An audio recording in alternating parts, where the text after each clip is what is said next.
Guys are leaning up against the gate. I got my sack of cash. We're joking about getting out of there. And then I hear RPGs flap in the air and detonate. And I look up and I see a helicopter kind of spinning out of control off to the northeast. And I was like, ooh, that can't be good at all, you know? In the fall of 1993, what was to be a routine mission for the U.S. Army Rangers and 1st Special Forces Operational Detachment Delta soldiers was derailed by the downing of 2 Black Hawk helicopters over the city of Mogadishu. The ensuing battle has become the stuff of legend both for the horrors it includes and the dedication and bravery it evinces. For Delta member Thomas Satterly, it also was one of the first battles in a career that would span from Mogadishu through to Tikrit and beyond into the broader war on terror. But in the late hours of October 3rd, 1993, Satterly was pretty sure his Army career was about to be cut short.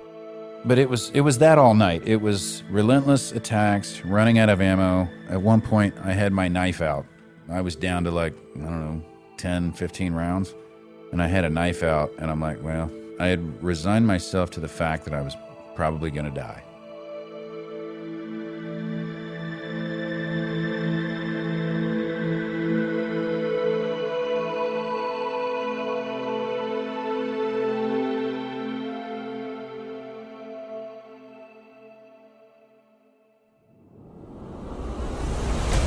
What is true bravery? What makes a hero a hero? Tested by the worries of what's happening at home, thousands of miles away, and the reality of what you're facing here and now. When your life is in danger every second, and it's either kill or be killed.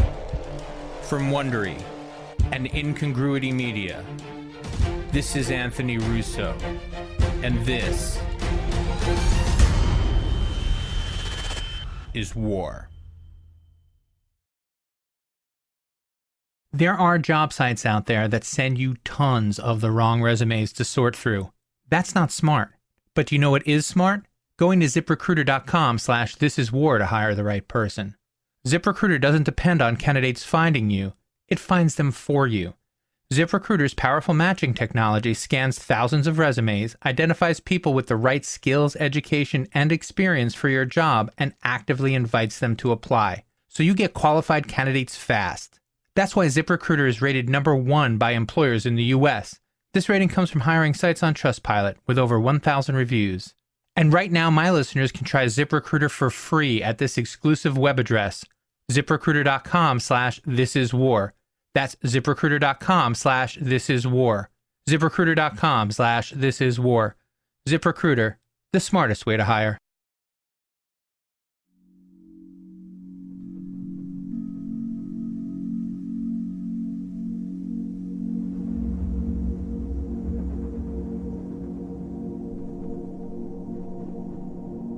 Thomas Satterly joined the Army on a whim, even though he'd mocked his brother Steve 2 years earlier when he joined. After taking a road trip with a buddy who talked all about how great AIT was, he decided that he wanted to try out advanced infantry training for himself. As it turned out, though, it was way less cool than his buddy made it sound, and in 1986, Satterly found himself driving armored personnel carriers in Germany. Hated it. Motor pool Mondays, change the oil, just maintenance.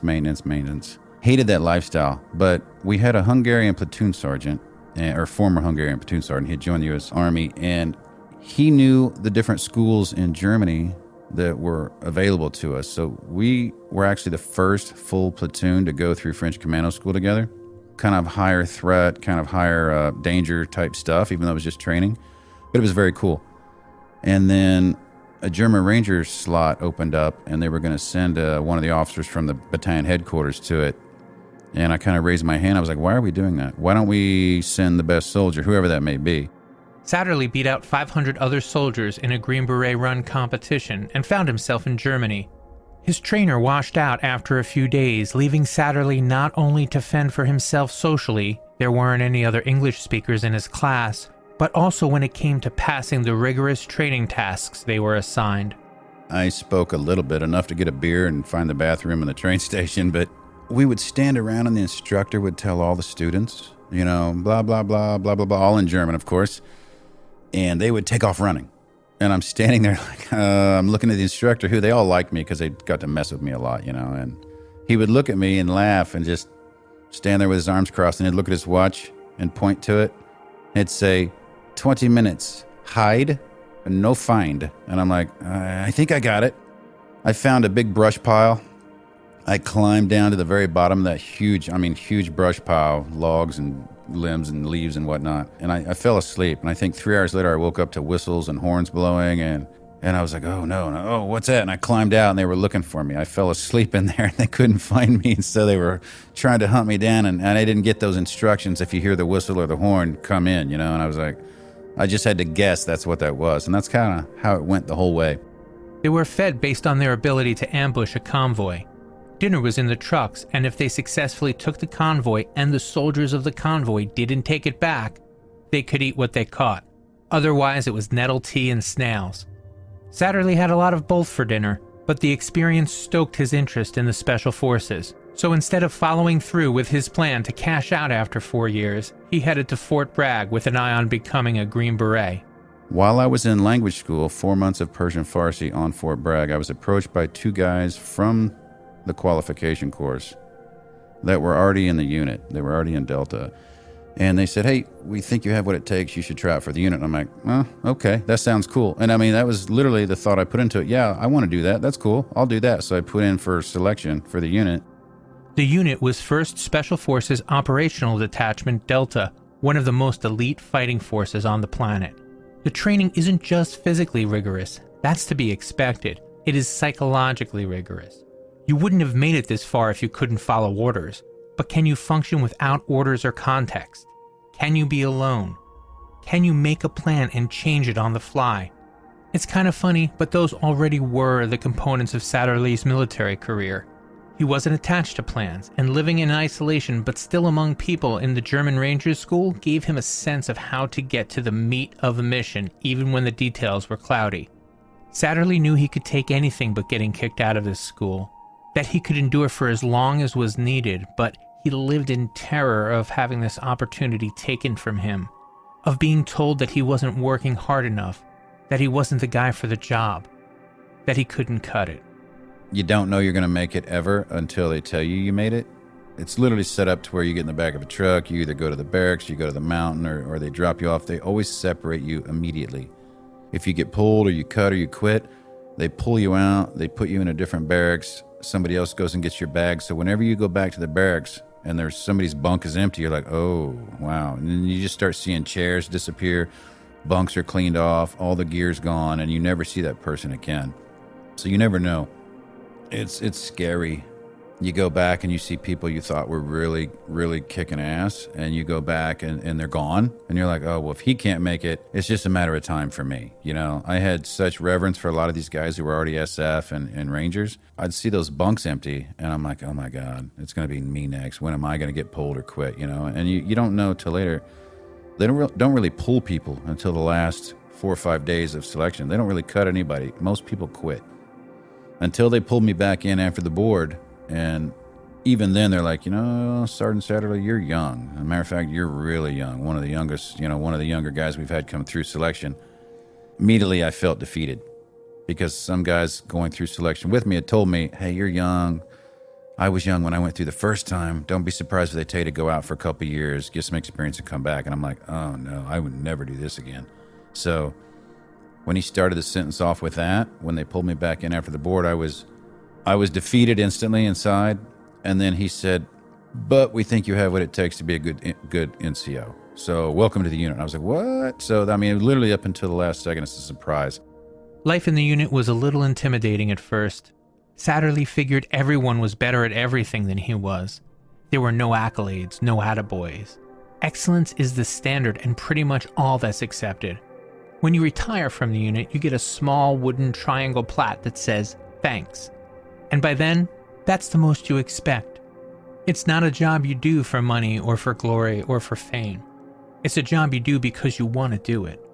Throughout the summer of 1993, Satterly watched the peacekeeping mission in Somalia start to slide into chaos. Mohammed Adid was trying to consolidate power using starvation to bring the populace to heel. Peacekeepers had started coming under more regular attacks, Marines started dying, and the decision was made that Special Forces would go in with the aim of taking out Adid and his power structure. The hope was that it would at least get negotiations back on track. It was really hot, I remember that, and it was raining a lot when we got there. But other than that, it was just kind of like, okay, what do we do now? So we start doing signature flights, maybe twice a day, flying around the city with our full complement of people. Kind of let them know we're there. And that way, like I said, if we did get a mission, we would be flying and they'd think, oh, they're just doing the same old thing. And then boom, we could bank and turn and go in and hit a target. The Special Forces mission primarily was to grab up members of Adid's administration and to capture or kill his fighting forces where possible. It was a mission with a pretty pointed goal: bring Adid in or bring him back to the bargaining table. The difficulty was that Adid knew he was being hunted, which made him and much of the rest of his administration difficult to find. When Satterly and the rest of the Special Forces team got their first taste, it was the beginning of a chase that would last through September. I remember General Garrison coming out, giving us a briefing, talking about this and that, singing God Bless America. And I was like, whoa, we're getting ready to go do this, my very first combat mission. And filled in a Black Hawk. I was the first guy down the rope. I'm the number one guy. I go running for the door on the roof. I hear some shots fired. I found out later it was some Rangers maybe shooting at one of our guys at a different building who thought was a bad guy or something, but that got me amped up immediately. Oh, bullets. Okay, it's on. As I'm running across the rooftop, I'm getting wrapped up in all these antenna wires. It's just this like running faster and faster, and they're tightening and tightening, and I get halfway down the stairs, and they stop me. I mean, I'm just caught up in these wires. And I'm like, all right, I had to fight my way through them, get them off me, climb through it, and then get and turn the corner, the second landing going down to the second floor of the house. And I got my shotgun. I'm sitting there holding that section down to the second floor landing with a team coming up behind me. And a guy pops out the door in his underwear. And I'm looking at him, and I don't know why. I've never been trained this. But I yelled, freeze, motherfucker, or die. And no one's ever taught me that. And the guy probably didn't speak English anyway. And he just went running back into the room. In the shock of what was his first encounter with a potential hostile, Satterly had the presence of mind not to shoot the unarmed man. He trained his shotgun on the wall behind the door in case the Somali stuck out a gun around the corner, and told his team the situation and let them take the guy down. Once they had him, Satterly gave in to his snap decision impulse. I took off running, and I was going from room to room, CQBing by myself, with my team leader chasing me, trying to grab me to stop me. I'm just running in rooms and clearing the room all by myself. Never taught that as well. So on my very first hit, I was kind of a loose cannon doing my own thing, just running around trying to get some. And he finally got a hold of me. He's like, stop, you got to stay with the team. That's not what we're supposed to do. I'm like, okay. I got that out of my system, So it's a good confidence target. Nobody got killed. And we rolled everybody up and we left, and we were high-fiving. And that's kind of the way it went for most of the hits, That first house that they raided ended up being a UN property, which caused a little bit of a dust-up. Even though the people the Special Forces guys turned over were stealing things, as the intel suggested, they weren't with Adid. But the move upped the ante a bit and removed all the pretense about whether or not the hunt for Adid was genuine. Satterly and the other Special Forces and Rangers continued to harass Adid's power structure, conducting hits, feigning attacks, and succeeding almost without effort time and again. After the first raid, Satterly understood that rushing in wasn't just foolhardy. It was ineffective. Knowing that when you do it right, you can clear rooms and buildings faster locked him into following that rule without question. Snap decisions and going with the flow had favored him so far in his career, and there was no reason to believe they wouldn't continue to serve him, but that didn't mean he couldn't learn from his mistakes. Still, as they succeeded easily mission after mission, the Special Forces soldiers developed a confidence that eventually became something that looked a little bit more like overconfidence. I remember being excited about dinner. And that's a funny thing when you're in combat or living overseas, the things that motivate you, like a good dinner or a day off doing nothing other than maybe getting mortared. And I saw people were starting to stir a little bit, so that was my cue. Go get it on. I just throw in my kit, grab your guns. And that's the day I grabbed my M4 instead of my shotgun. And I don't know why. I just changed weapons. So we pick up, we fly along the ocean, we turn into the city, and right on infill, it's different. There's smoke starting to go up in the streets. There was a couple RPGs launched through the air immediately, which was very weird. As soon as we're going on the target, we're immediately getting shot at. The brownout from all the dust from the birds going in was so thick that my Black Hawk could not infill where it was supposed to, so we infilled outside of the Ranger blocking positions. And then I think I heard on the radio that somebody had fallen. Ended up finding out that was Blackburn. Private Blackburn had fallen 90 feet, missed the rope, fell out. I don't know why. So there goes the plan right there. Now we got to use the vehicles to take him back immediately. So now there's already one thing gone wrong. The plan, like the ones that preceded it, was simple. An informant let them know that top local warlords would be meeting in a house in that neighborhood and mark the house for the Rangers and Special Forces to find. The Rangers would set up around the area, and Satterly and the rest of the Deltas would swoop in, grab up the targets, and roll them out in trucks to be interrogated. The entire exercise was only supposed to take about an hour. Even though they lost some of their truck support when they sent the injured Blackburn back to base and they landed outside the Rangers' blocking zone, Satterly still was confident that he and the others would be eating barbecue and laughing over combat stories right on time. Of course, it would be almost another 20 hours before they made it back to base, and no one would feel much like celebrating.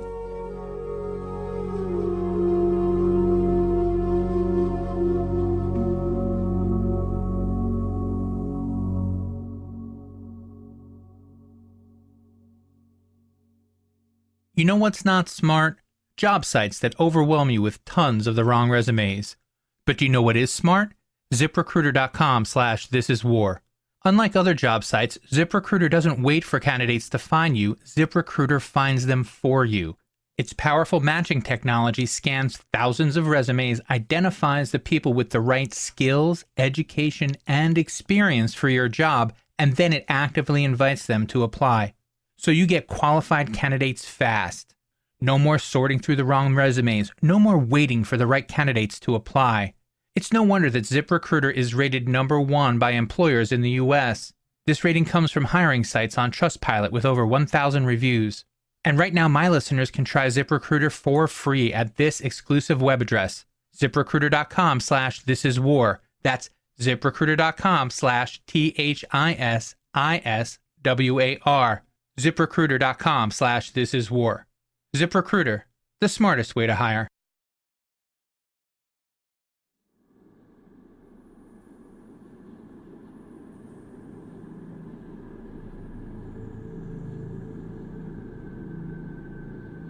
The soldiers were under fire from the second they hit the ground, and they were nowhere near where they were supposed to be.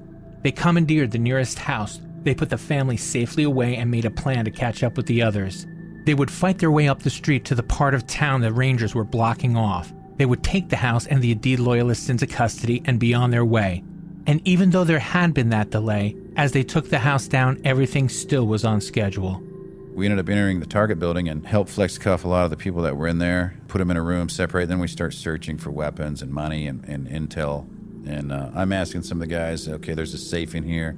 Who's got the combo? Somebody's got to give it up. Somebody finally spoke English and gave me the combo, opened it up. It was full of money, but, Somali money probably wasn't worth anything. I'm going to exfil with this money and turn it in, and I got a huge garbage bag full of money. But we're still joking about, I'm like, I hope we make dinner. I wonder what's for dinner. I can't wait to get back for dinner. I mean, we don't have our night vision. We don't have any water. Literally, it was going to be a 1-hour mission, and we're still on track for that, We're still on track to get out of there. Even though things have happened, we're still on track to get out of there. Outside, the fighting has intensified. One of the 5-ton trucks has been hit by a rocket-propelled grenade, so they load the prisoners into another. Then, the hell that has been building over the last few seconds all breaks loose. Guys are leaning up against the gate. I got my sack of cash. We're joking about getting out of there, and then I hear RPGs flap in the air and detonate, and I look up and I see a helicopter kind of spinning out of control off to the northeast. And I was like, ooh, that can't be good at all, And then we kind of knew, all right, this plan's going to change. And as we're sitting there, there's a Ranger leaning up against that metal gate, kind of just looking at everybody in the room, just taking a breather.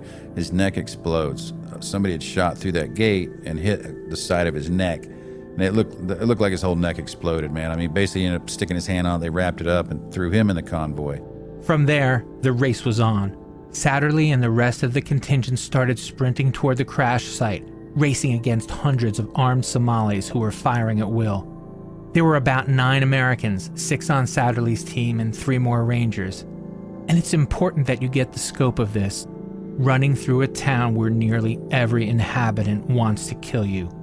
The US had been in Somalia on this peacekeeping mission for more than a year, but since August, what had been intermittent violence had started boiling up and there had been civilian casualties. So the mob they were racing wasn't just comprised of Aidid fighters and loyalists. It included Somalis who genuinely wanted blood and revenge. This quickly was becoming a battle wherein women and children as well as livestock all became combatants. For the first time, the US soldiers started looking a little vulnerable.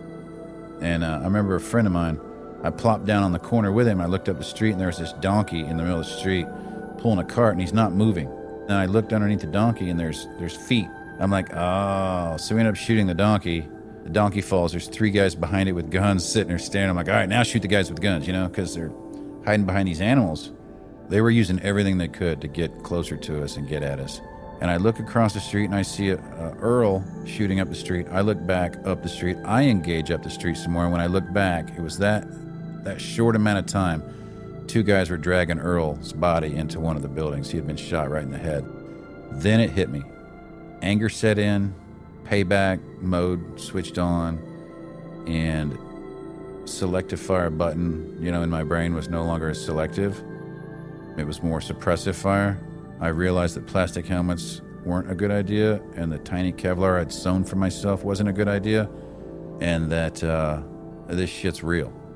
It became real, and the invincibility factor went away immediately, and I had a lot of fear flood my body. You know what I mean? I felt fear flood my body, like, wow, those bullets go both ways. And that's the moment that I realized it, that I could die, versus we're untouchable, we're invincible. I literally remember the fear flooding my body, and then I just drove on with it. It was like, well, I got to keep going. Earl Fillmore's death hit home with Satterly as much because he was a fellow Special Forces operator as anything else. But the fear that came with it was more than just Satterly registering his own mortality. All they needed was time. Luck clearly already was on their side. And as the mission to grab up ranking Aidid loyalists morphed into a rescue mission, things only got worse. The plan was to recover all the bodies and rescue anybody who was alive and get out of there immediately. Once we got there, we found out that the 2 pilots had been thrown through the windshield, and when it flipped, the weight of the helicopter landed on both their upper bodies. So we couldn't get them out. We couldn't dig them out. We couldn't move the helicopter. So we were there the entire night waiting on a convoy vehicle to get to us so we can pull the helicopter frame off the bodies and get the bodies out of there. So we weren't going to leave without them. With the militias and mobs descending on their position and no ETA for the rescue convoy, Satterly and the 8 other soldiers needed a new plan.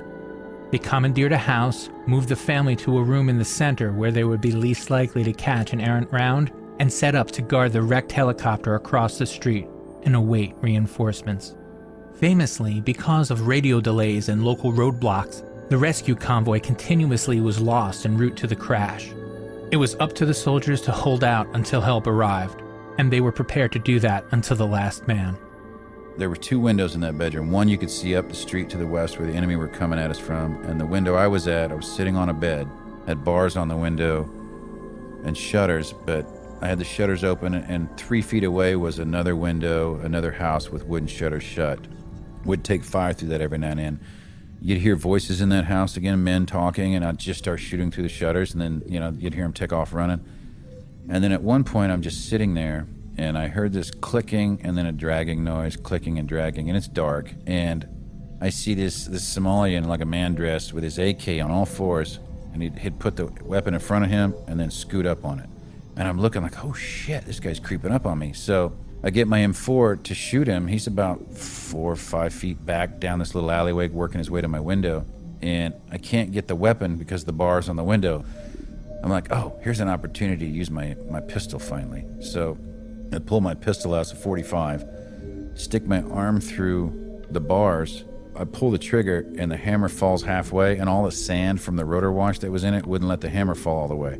I couldn't shoot him. The pistol didn't work. I didn't have time to clean it. It was coming up. This all happened in the span of less than a minute. And I pull out an Austrian grenade. It's a smaller version. It almost looks like a toy, but it's not, you know. And I pull the pin and I show it to the guy in the doorway looking out the other window, and he's shaking his head, no.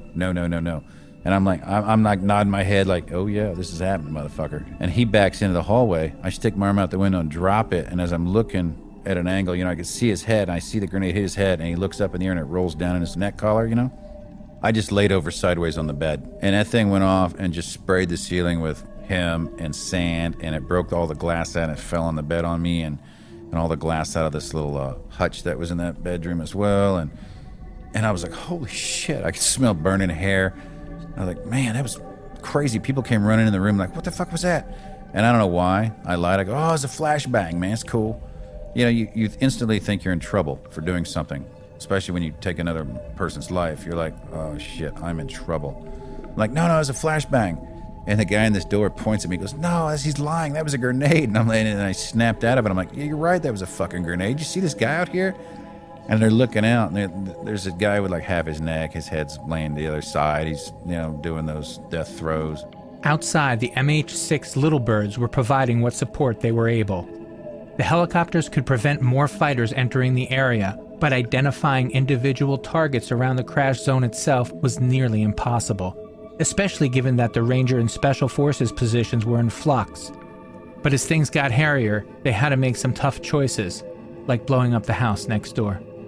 They put a grease pencil mark on the windshield, so there's no aiming device, and they're very good at it. And if they hold their head in the right spot and they stare at that grease pencil circle that they drew on the windshield of their helicopter, if that grease pencil mark's there, that's where the rockets are going. Danger close. Everyone get to the center of the building. We're like, okay, because they're in the house next door. Okay, so we all kind of collapse to the center of the building and hunker down. Rockets, you know, miniguns going off, and the brass is hitting the roof and falling around, and you can hear it hitting, and the rockets are blowing up next door to you. And then they take off and they go by, and you're like, whoa, man, this is some sketchy shit, but those guys are good. And that's how the soldiers were to spend the evening, in near constant chaos with small breaks of silence before things got worse. And it seemed as if they were getting worse all the time. All night, and they picking our house apart with RPGs. You know, they hit one corner. My buddy came in, sat down on the bed, looking out the window. I walked across the room. I was standing at the doorway. I turned around to ask him if he wanted me to take his canteen and fill it up with that pipe that was dripping water out of the wall. And just then that room explodes. There's a rocket, a red thing flying around the room. At the time, I didn't know what it was, and I was in shock. And now there's a big hole in our building, and I could see the crash site through the hole in the wall, and the room's full of smoke. And then the shock wore off, and I screamed RPG and went running into the room. And I shut the door to that bedroom, because now it's fully exposed outside, and I'm thinking the next RPG could come straight to the living room now, you know? I saw a glowing light underneath the door, and I was like, oh shit. And I opened the door, and the couch was on fire. I found a flower pot, and I poured water on it, and I'd shut the door and go back out, and then like find something else and fill it up with water from the toilet or something, and I'd open the door and hold my breath and go in there and pour water on the couch and come back out and throw up, and then fill more water up, go back in and repeat that process 3 or 4 times until I got that fire out. I was like, this shit just doesn't end, man. You know, you're getting shot at, RPGs, and then the house is on fire. At this point in his young career, Satterly had been through some of the toughest courses the Western military had to offer. From French commando school through German Ranger school and the Special Forces selection process, and he would need every ounce of knowledge and to learn some new things to get through the rest of the night. He fortified some of the rooms with mattresses in hopes that they would absorb the shrapnel from the RPGs. It was part of his character and also his training to improvise solutions to as many problems as a battle could throw at him. But when an RPG hit and the mattress did what he thought it would, saving another soldier's life, it still didn't bring him any satisfaction. There was little he felt he wasn't prepared to handle or couldn't overcome, but among those was self-deception. The battle likely was going to end badly, and it was time to face that fact and make some decisions. Desperation started to haunt me. It was relentless attacks, running out of ammo. At one point, I had my knife out. I was down to like, 10, 15 rounds, and I had a knife out, and I'm like, well, I had resigned myself to the fact that I was probably going to die.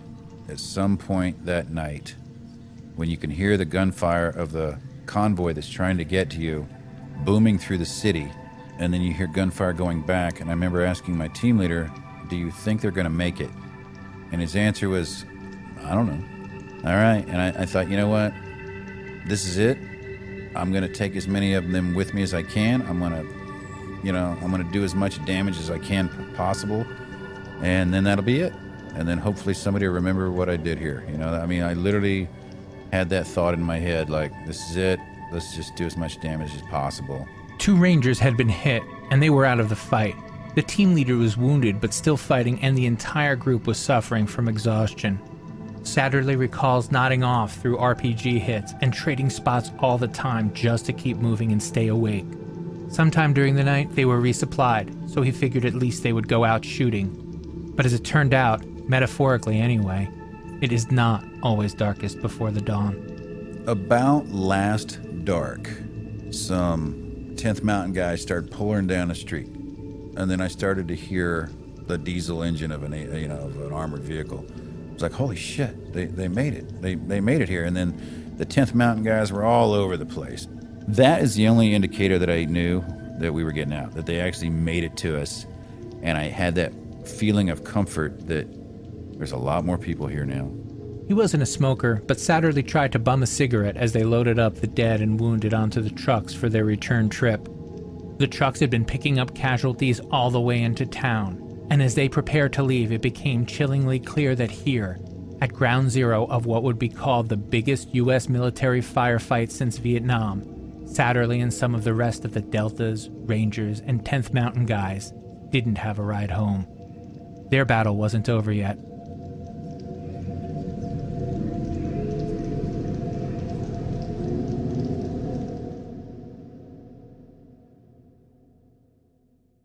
No matter what you do in the bathroom to get ready, Dollar Shave Club has everything you need to look, feel, and smell your best. They have amazing shower stuff, hairstyling products, toothbrushes and toothpaste, and of course, razors and shave supplies. I started getting the Amber and Lavender body wash a few months ago. After getting the trial size and test driving it for a while, I was sold. I swim pretty regularly, and it only takes a drop or 2 of the Amber and Lavender body wash to get up a good lather and take the chlorine smell right off my skin. It goes on fragrant, fresh, and clean, but it isn't perfumey and it doesn't linger long after my shower. That's how I get ready. But you're not me. You have your own way to get ready. You might shave your whole body for a bike race. Dollar Shave Club's executive razor and shave butter can help. You might do your hair to get ready for a soccer match. Boogies by DSC can help you get your style right. The thing is, no matter what you do to get ready, DSC has everything you need. And right now, you can get ready with an amazing deal on any one of their starter sets. I recommend the Daily Essentials starter set because I love the Amber and Lavender body cleanser, but you can't go wrong with any of them. Head over to dollarshaveclub.com/thisiswar to pick out your own DSC starter set for just $5. After you get your starter set, products will ship at a regular price. Make sure you check out their new video too. That's dollarshaveclub.com/thisiswar. dollarshaveclub.com/thisiswar.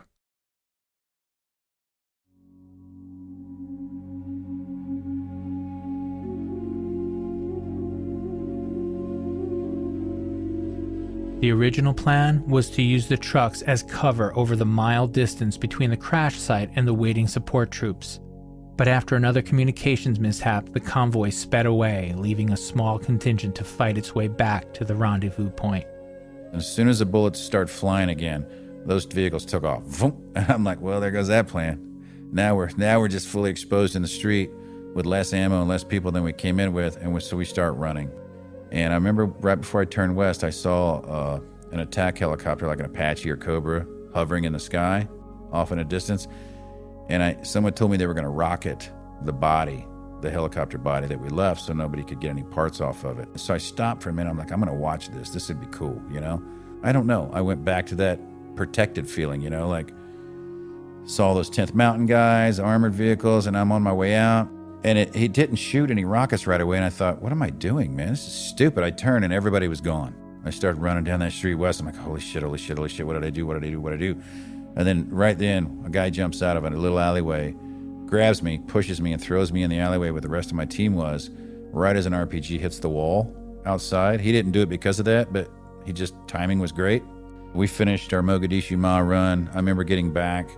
All the vehicles were in this intersection. The firefight continued throughout what would become known as the Mogadishu Mile, and it only intensified once they started the final leg of their trip after reaching the vehicles.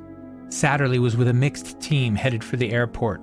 The driver kept his head down, and the soldiers picked off fighters as they made their way back. Most of the other soldiers were bound for the Pakistani stadium, but a small contingent, including most of the recovered bodies, ended up at the airport.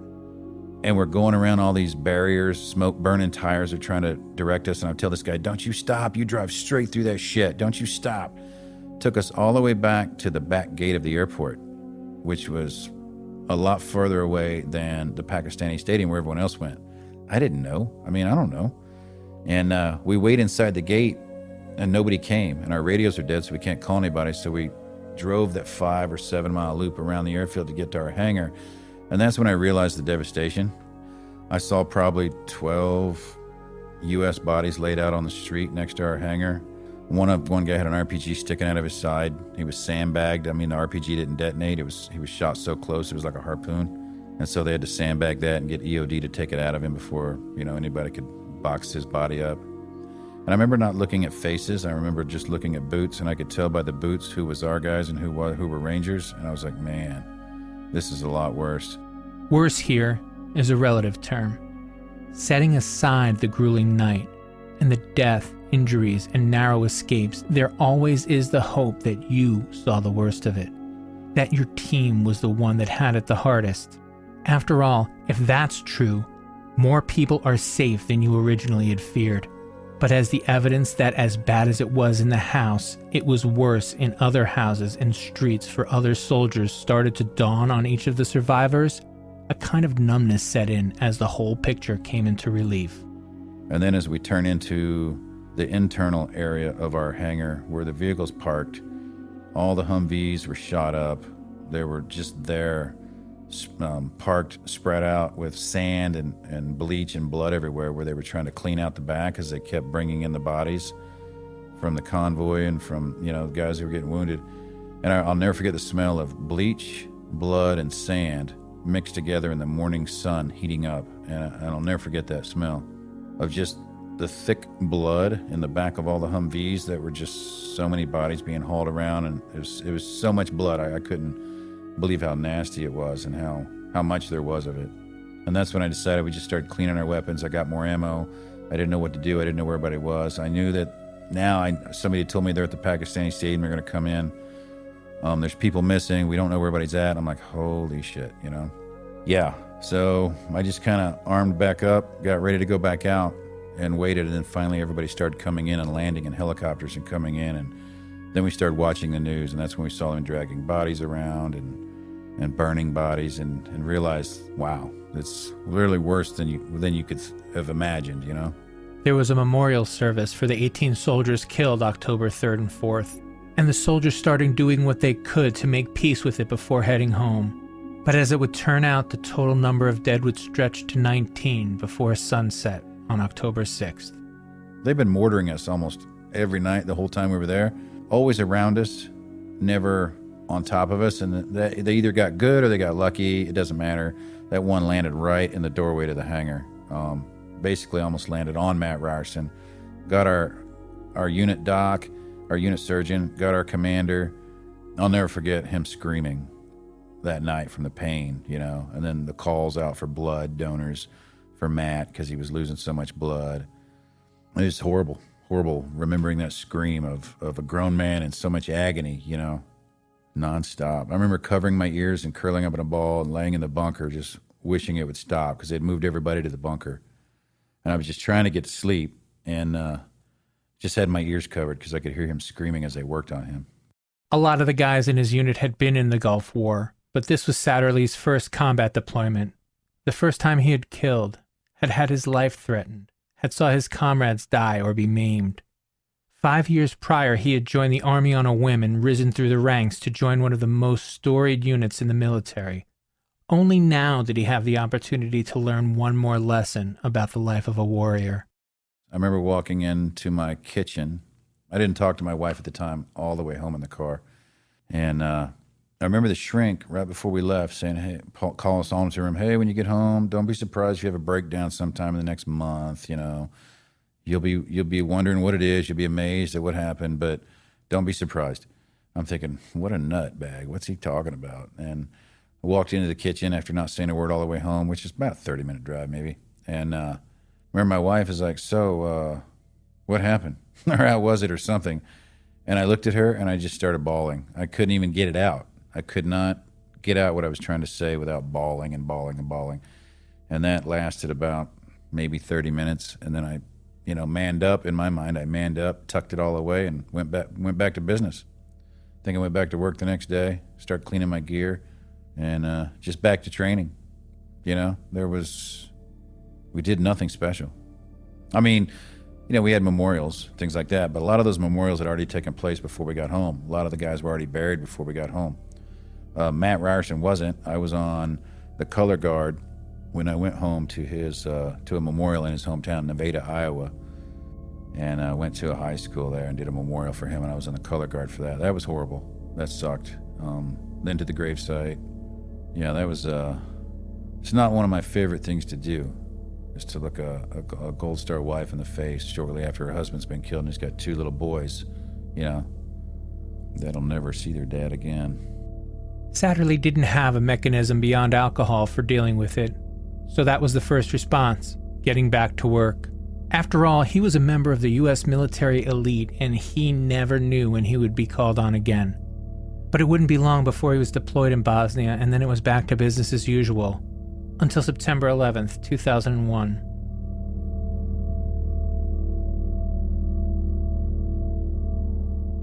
Next time on This Is War, Satterly, Part 2. I go up to the cockpit, the pilot opens the door, and he's flying the plane, he's looking over his shoulder, he's like, don't let anybody near the cockpit, don't let anybody get out of their seats, you stay up here if you can do that. And I'm like, yeah, okay. He shuts the door and he gets on the PA system. Hey, this is the captain speaking. He goes, we've had 2 planes flying the World Trade Center, one, there's 3 or 4 more hijacked.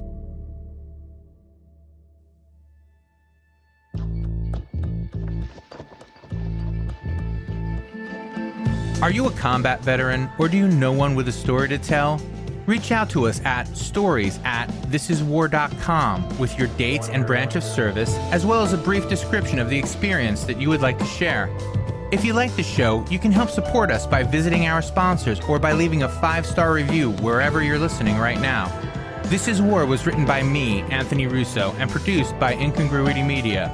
Executive producer Hernan Lopez for Wondery.